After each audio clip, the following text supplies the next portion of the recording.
Who is the best Spider-Man? A question that has been heralded among the most difficult questions a philosopher can answer. And don't you worry, I've got the solution for you. And by the solution, I mean, I don't got fucking any idea. No thoughts up here, grandpa mode. Now, the reason I say that is because anytime you ask somebody, it's always steeped in bias and what they liked, what comics they liked when they think, what movies they watched first. Like, I'll always say Tobey was my favorite. I think Tom is the best, but Tobey's my favorite because that's the ones I grew up watching. So what I'm going to do is, I don't think we've had a bad Spider-Man. Just off rip. I don't think we have one, but I want to compare them because there's a lot of things that I think in this debate that are weird because I think they all have their faults. They all have their good. I think the most consistently okay one is Tobey's. I don't think there is anything necessarily terrible about them, but I think the other ones do the other stuff better. So I'm going to go through all of them and I'm going to go one by one, all of them, and I'm going to rank them 1 to 10 on 6 different attributes. The script, Peter Parker, Spider-Man, because they it's the same person under the mask, but they're played 2 very different ways. And if you get it, you get it. Their side characters, the fights, and the villains. So let's start with Tobey. The script for all 3 movies, I put it at a 7 out of 10. I think Spider-Man 2 is far and beyond an amazing movie, but the first one is just kind of mid, and the last one has pacing issues, and it's just jam-packed with all sorts of shit. So I can't say 10 out of 10, even though Spider-Man 2 is a masterpiece. I can't say 5 out of 10 because Spider-Man 3, so I put it right in the middle. I think it's Peter Parker is okay. I have that as a 6, possibly a 7 out of 10, because it's all the things you like about Peter, right? It's none of the bad stuff, it's all the good stuff. They really do fail to hit his genius a little.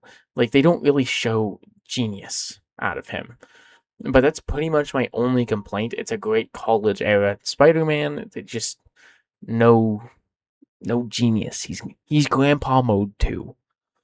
The side characters in those ones, 7 out of 10. I think Harry is wonderful. I think J. Jonah Jameson is wonderful. I think their Eddie Brock was actually pretty good.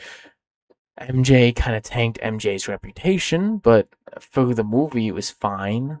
There was moments where it was really, really bad, but overall, I think it's a fine adaptation of MJ. Not good, not awful all around. So I think his side characters are mostly on the positive side, but we do have a few stinkers. The fights, 7 out of 10, right? For what they had back then, especially, it was pretty fucking cool. All right. The CGI looked incredible, and I just think the fights are 7 out of 10 because there are there's better fights in this movie franchise, and there are worse ones. His villains, I also gave 7 out of 10 because Green Goblin, peak. William Dafoe, that's the same fucking guy. What the hell am I talking about? Dr. Octopus, peak. But then you get to Spider-Man 3, and you see a trend where I think Tobey's movies are really, really good, except for a few small aspects, and then you get to Spider-Man 3. And it's just very fast. They do the thing where every single Spider-Man villain in this trilogy is closely related to Peter Parker in some way, and that's just not always the case in the comics, and it's just not always the case. It kind of gets bland, so making Sandman the guy who shot Uncle Ben was kind of weird. It didn't really have the payoff that it needed to have, and then Hobgoblin was also there, and Venom was also there. None of them were bad, and Venom's design was really weird. Same with thinking of the wrong Hobgoblin. I thought Hobgoblin was also weird, but it was fine. That movie is just, it's not quite there. Though I did think Sandman, design-wise, it was really, really good. And that's all 6. 7 out of 10, all the way across the board. Average 7 out of 10. Like I said, there is not a bad Spider-Man. We have not have it.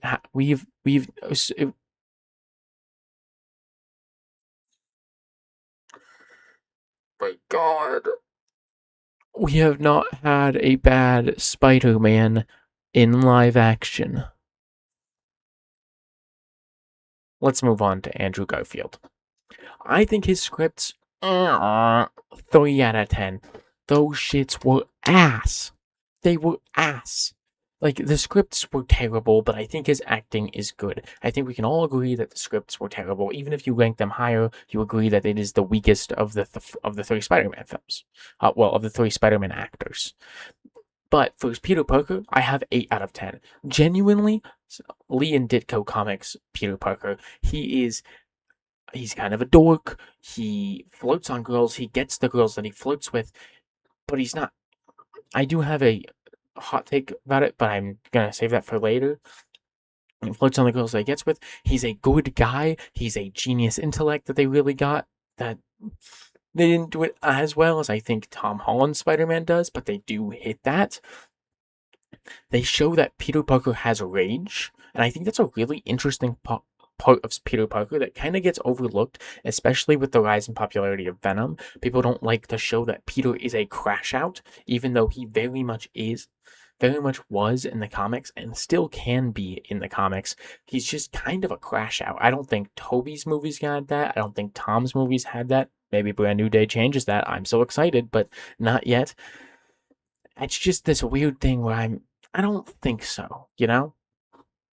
But my only real complaint and why he's an 8 out of 10, not a 10 out of 10, is the genius intellect isn't hit as hard as Tom's, so I can't rank him on the same level or above Tom Holland's in acting as Spider-Man. And he's too cool.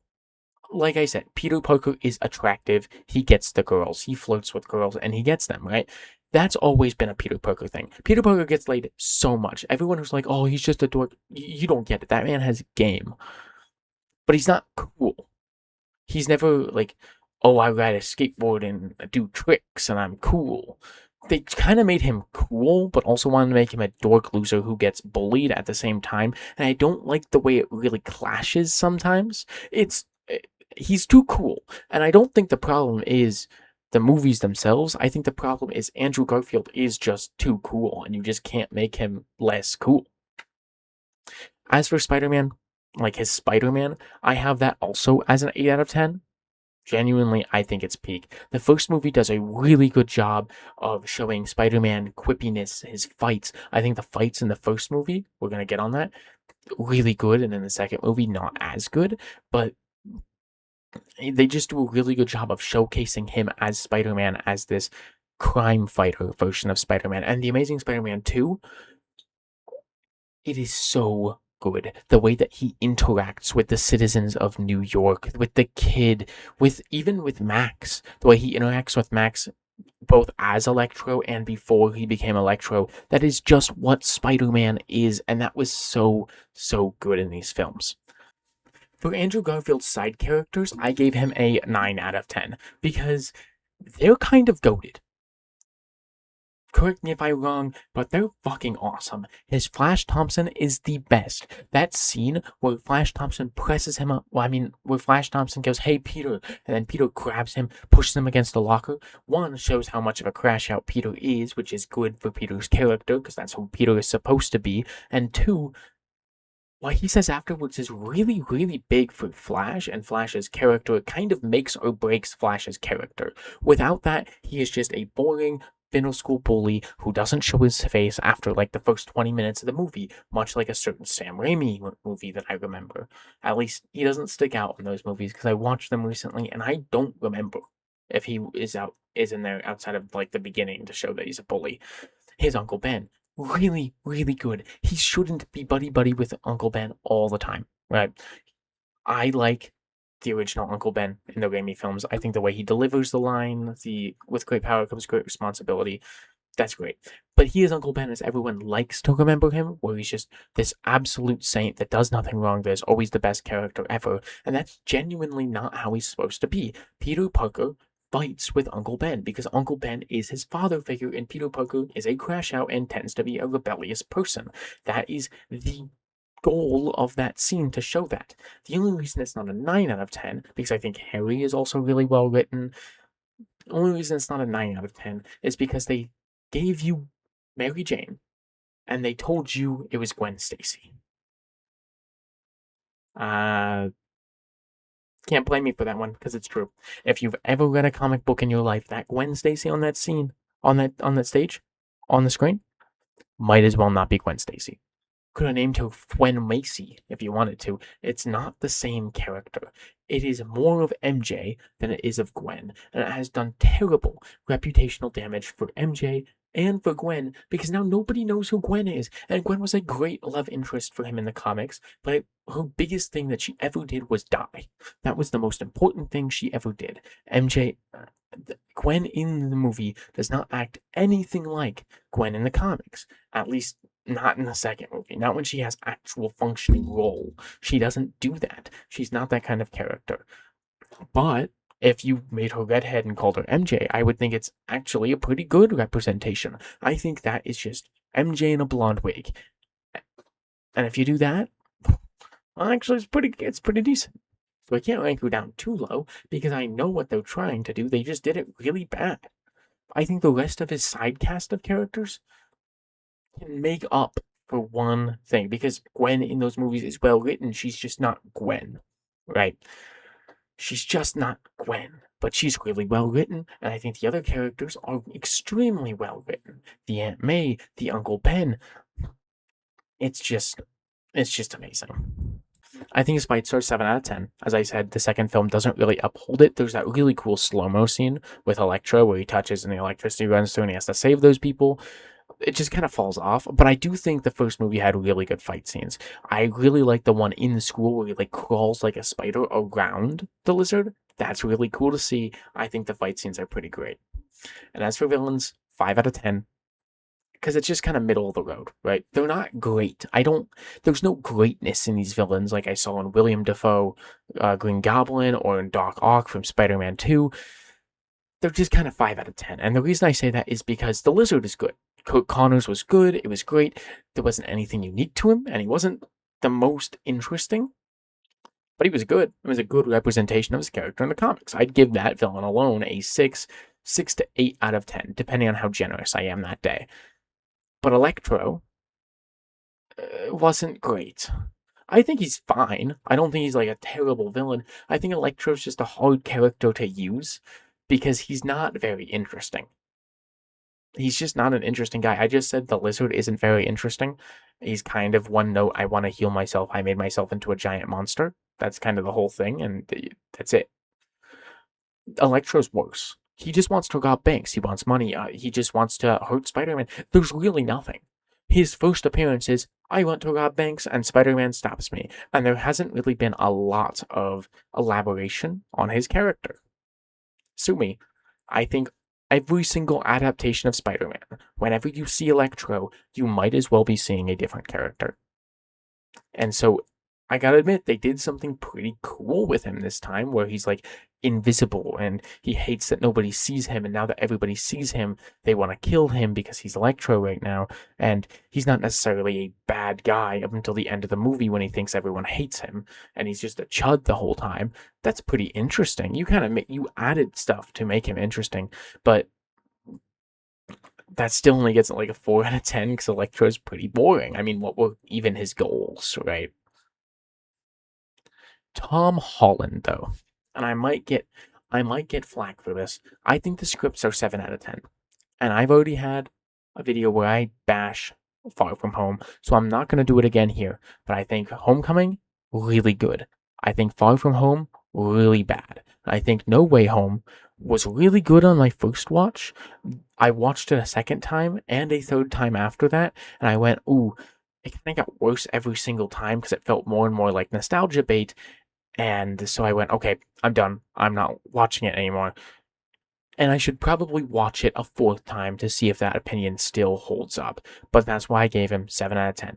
Because I'd probably give 9 out of 10 for 8 out of 10, 9 out of 10 for Homecoming, 6 out of 10 for Far From Home, and a 7 to 8 out of 10 for No Way Home. I think his Peter Parker, though, is insanely good. I gave that 10 out of 10 all around the board. I think his Peter Parker is just amazing. Genius intellect captured, quips captured. Even though people said they don't in Homecoming, the bank robbers with the Avengers, that's what that's supposed to be. His interaction with Brooklyn with Queens. No, I don't even know what I'm saying anymore. I can't remember. Where was that thought going? I have dementia. Not again. Um, I think the way he interacts with New York as a city, really, really cool. And it looks like it's going to get even better in No Way, Brand New Day. I think that's in Spider-Man. So Spider-Man and Peter Parker, we're talking about them at the same time at this point. I gave the Spider-Man 8 out of 10.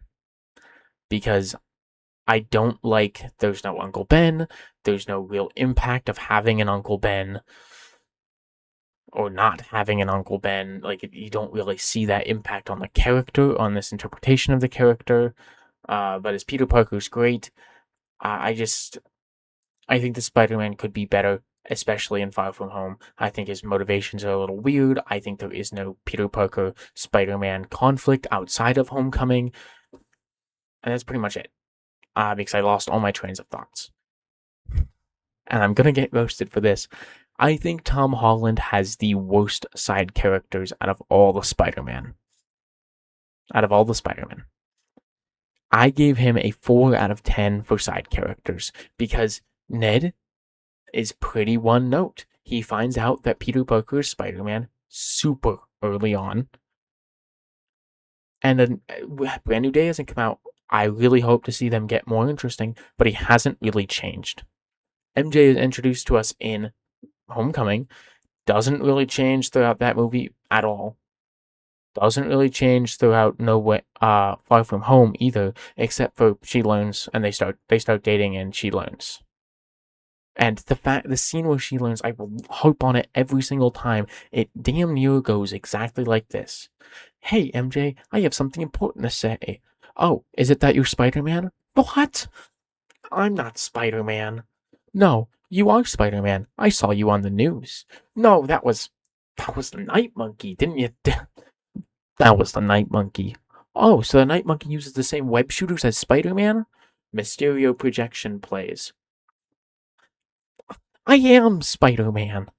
And it is terrible. They could have written that better. I think not having his friends know is part of what makes Spider-Man Spider-Man. I think his Flash Thompson is terrible. I think his MJ and his Ned were great characters for the movies that they had, but they were kind of boring, all things considered. It's just a travesty, right? They don't really incorporate any of his other side characters. Liz Allen was really interesting, actually. Why is Liz the most interesting that I can find?